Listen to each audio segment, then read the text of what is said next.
I wanted to introduce myself. My name's John Justice. I've been a member of Fletcher United Methodist Church for 55 years now. I was born and raised the only church I've ever known. And as a matter of fact, I have two sets of great-grandparents that came from Patty's Chapel, which is where we are today at this beautiful spot, and moved at the same time the church did back in 1928. Until then, the church started out here, I believe it was 1858. I'm trying to keep my facts straight as much as I can. I don't know everything about it, but I'll try. So in 1858, we started a church called Patty's Chapel, and it was Patty's Chapel, but once again, because the name of the pastor was Patty, and he had a horse and he rode a circuit, which is the way they did back then. But it was a little one-room school that they used for a school and a church, and then of course had the cemetery with it.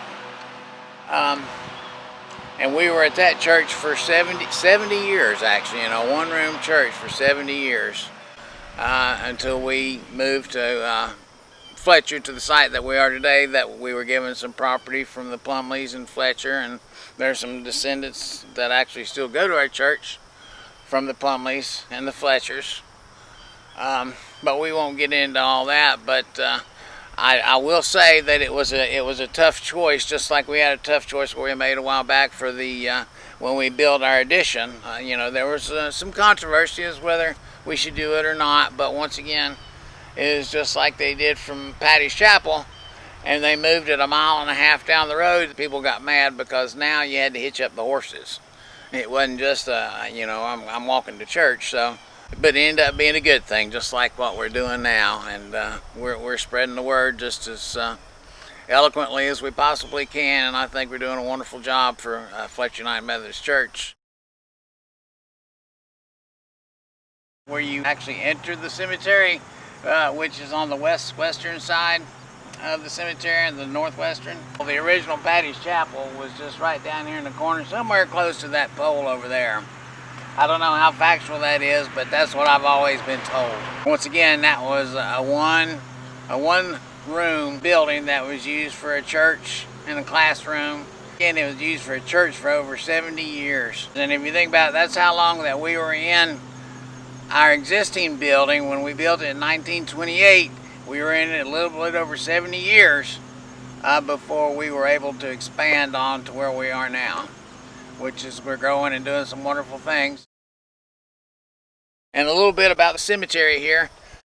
I got started, well, actually I've been taking care of it for a long time as well for the cemetery. Of course, nobody has ever really been given a title like the rest of us at church. You're a trustee or you're on a different committee.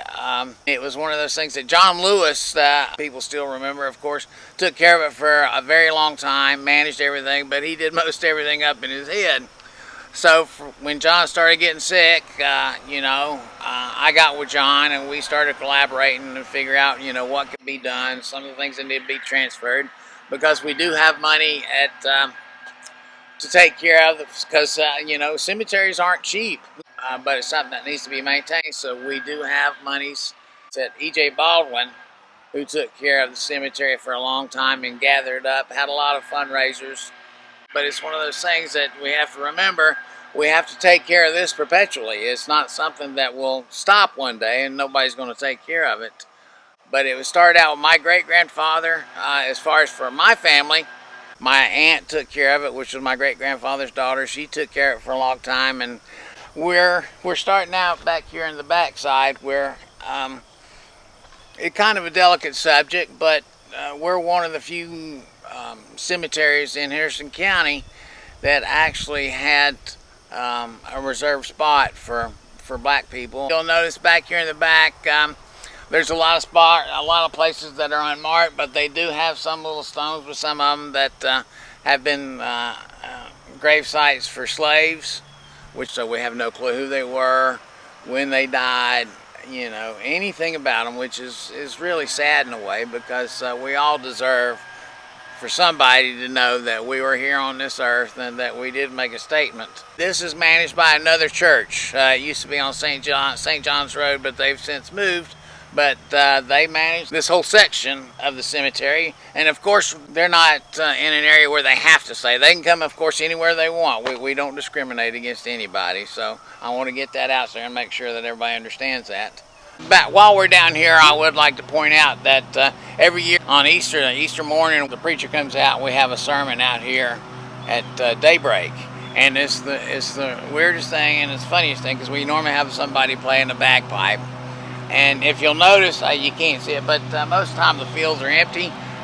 But it's the wildest thing when the sun comes up, and normally the cows, and if anybody knows anything about cows, they're very nosy. Easter morning, we'll look at the crowd back here, and if you'll notice, then suddenly the cows are over here lined up against the fence looking at us because they don't know what we're doing. But it's the funniest thing. But they must know we're worshiping, and they do a good job of it themselves. When the sun comes up, and it comes up in such a beautiful way over the mountains on the eastern slope over here, it's just something you'd want to see. And in the same other direction, you have a beautiful view of Mount Pisgah. The gazebo is something that was done by one of the Boy Scout members of the church, who has since passed on, David Sapp. And I don't know, I'm sure a lot of you still know Dennis Sapp, who's still very active in the church and does a lot of wonderful things for the church and always has done. But throughout the years, we were able to utilize the Boy Scouts because we do have our troop associated with the church.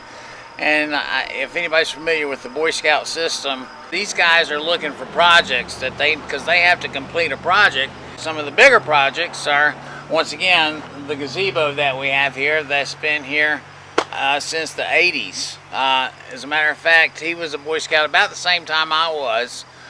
He went on to an Eagle Scout, as I did not, but he did a wonderful job. And at the same time, my aunt, Jeanette Byers, was helping take care of the cemetery. And this was one of her great loves that she had. He was able to collect enough money from the community and help to put up the gazebo that has been standing ever since. And we have some pictures and historical documents about the cemetery, where the cemetery was, and where we are now, because we are, people understand that if they're associated with Patty's Chapel Cemetery, is with the Fletcher United Methodist Church. At some point when you walk through, if you'll notice, there's Poteets and Plumleys and Fletchers, and they were all a big part of the community that helped give some of the property for where we are today. Now, another project that we had done more recently, John Lewis's grandson Michael did a Boy Scout project. So if you'll notice, when you first walk into the cemetery, there's a little pad with some benches, and they're beautiful. They did some wonderful work with him, and he made a pad out of concrete, but he did a wonderful job. And that's another one of the projects that was used for the Boy Scouts that has helped us out and also helped them to achieve, and because both of them, by the way, did go on to get their Eagle Scouts from these projects. So it wasn't just a help to us, it was a help to them, and it was a benefit to the community. So it was a wonderful project and benefited everybody that had anything to do with them. John Lewis, the gentleman who took it before I did, he was raised right across the street. And as a matter of fact, the road right adjacent to Patty's Chapel is called Lewis Road, and that was partly for his family. My great-grandfather, Thomas Justice, and John's dad, Mr. Lewis, collected money, and they gathered up enough for these little headstones. And so that was part of my family's and John's gift back to the cemetery. And you can see these little headstones, the little bitty ones that have no writing on them or anything on them. That's the unfortunate part about it, is that is somebody there, and at one particular time we have no clue how old they were or who they were, where they were from, or anything. Is the worst part about it, because everybody deserves to have their life celebrated at some point. If you can imagine, as long back as it was, and when they passed away, they were nothing but little piles of rocks. So you can imagine too, at some point, how many could have possibly been destroyed or knocked over, and with somebody not knowing, hey, that's an actual grave site from somebody. We're looking at some of the future projects. Of course, we don't have a whole lot now. It's just primarily maintaining, because we do have some trees that fall every once in a while, and of course, we have to have it paid to help mow. And you can imagine with all these headstones around here, there's a lot of weed eating involved, which we do have somebody to take care of that. But every once in a while, I'll look out to the congregation. We'll have a cleanup day, or our committee to clean up and help take care of things out at the cemetery just once or twice a year. And I couldn't find a more beautiful spot to be laid to rest. I have a lot of family here, as do a lot of others at the church. We got a lot of ties.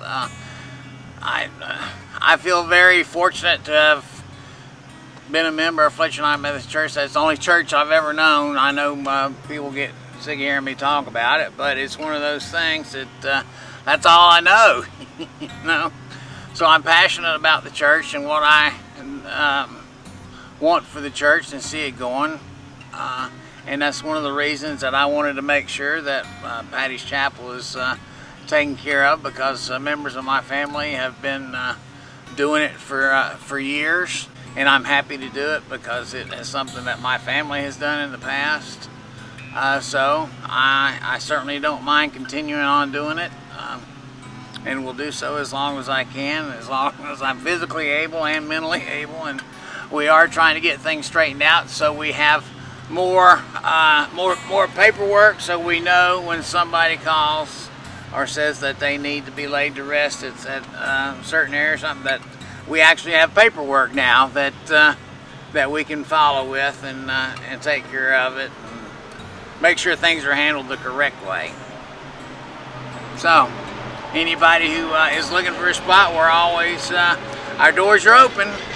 Unfortunately, these are things we don't like to talk about, but we do need to make arrangements, and it's much easier to do it when you've got your faculties about you. And if you take a look at our little cemetery out here and decide that's where you want to be laid to rest, just give us a call at the church, and I'll be happy to help you pick out a spot and get things taken care of for us. And not everybody, of course, that is a member of Fletcher Methodist has a spot at Patty's Chapel, but we do still have spots that are available, and we right now at this time are still taking people that are non-members. Whether you have a spot or whether you don't have a spot for final interment, it's a beautiful place. If nothing else, just to come out and meditate in our gazebo, because I couldn't find a more peaceful spot other than a few trucks and maybe an airplane every once in a great moon. And you might hear a cow and a rooster across the street every so often, but most all of them natural sounds. You have a beautiful sight though. Everybody should come out and take a look.